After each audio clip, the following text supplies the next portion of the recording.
श्रीपादराजम शरणम प्रपद्ये. श्रीपाद श्री वल्लभांचा जय जयकार असो. खरं तर आज व्हिडिओ बनवण्याचं कारण असं आहे की अधिक मास प्रारंभ झालेला आहे आणि या अधिक मासामध्ये आपण काय काय शुभ कार्य करायची हे प्रत्येक जाणकार या ठिकाणी सांगत आहे. मंदिरात जावा, नामस्मरण करा, पूजा अर्चा करा, वेगवेगळ्या ग्रंथांचं पारायण करा, तीर्थयात्रा करा, दान धर्म करा, ह्या सर्व गोष्टी या ठिकाणी आपण ऐकत आहोत. परंतु या अधिक मासामध्ये आता 4 गुरुवार येणार आहेत. तर आम्ही आणि आमच्या परिवारानं असा निर्णय घेतलेला आहे की कुठेही मंदिरामध्ये न जाता आपल्याच घरामधील जे कुलदैवत आहे, ग्रामदैवत आहे, याचीच पूजा अर्चा आपण तर रोज करतो, आजही करणार, संध्याकाळी नामस्मरण करणार आणि आपल्या घरामध्येच पारायणही करायचं, कुठेही न जाता. आणि दान धर्म जो करायला सांगितला आहे त्याच्यापेक्षा आम्ही एक वेगळा उपक्रम आमचं कुटुंब राबवत आहे. दर गुरुवारी 25 ते 27 लोकांना आम्ही अन्नदान करण्याचा संकल्प केलेला आहे. आपण अधिक मासामध्ये वेगवेगळे पाहुणे आपल्या घरी बोलवतो आणि स्वादिष्ट रुचकर असं जेवण त्यांना आपण बनवतो.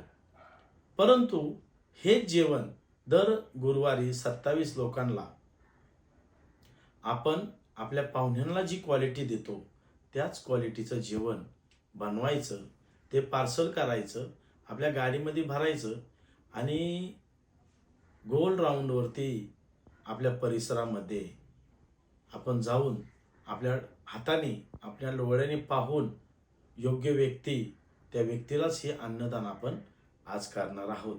तर आजचा मेनू काय काय आहे आपला? आंबरस, शेंगदाण्याची चटणी, चपाती, मसाले भात आणि सलाड. मसाले भात सुद्धा आपण तुपातला बनवणार आहोत आणि आंबरस देवगड हापूस आंबे या ठिकाणी आणलेले आहेत, त्याचा आपण आंबरस बनवणार आहोत. तर चला या व्हिडिओच्या माध्यमातून आपण पाहूया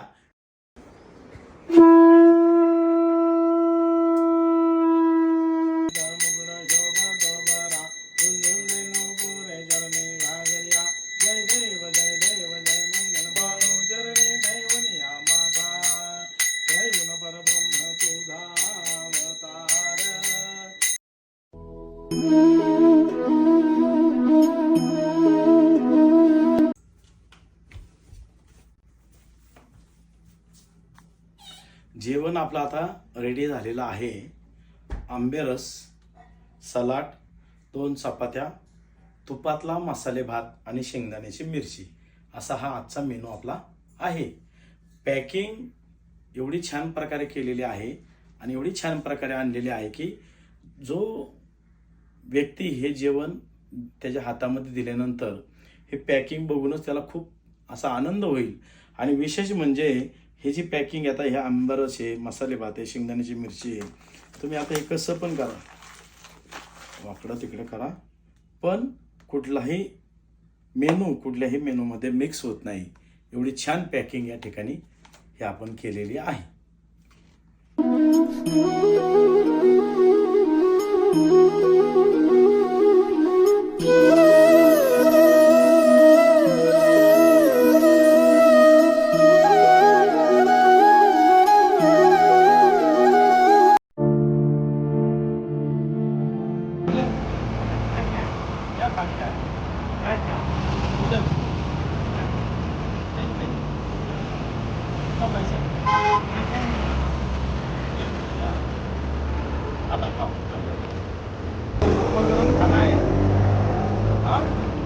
आंबरस, चपाती,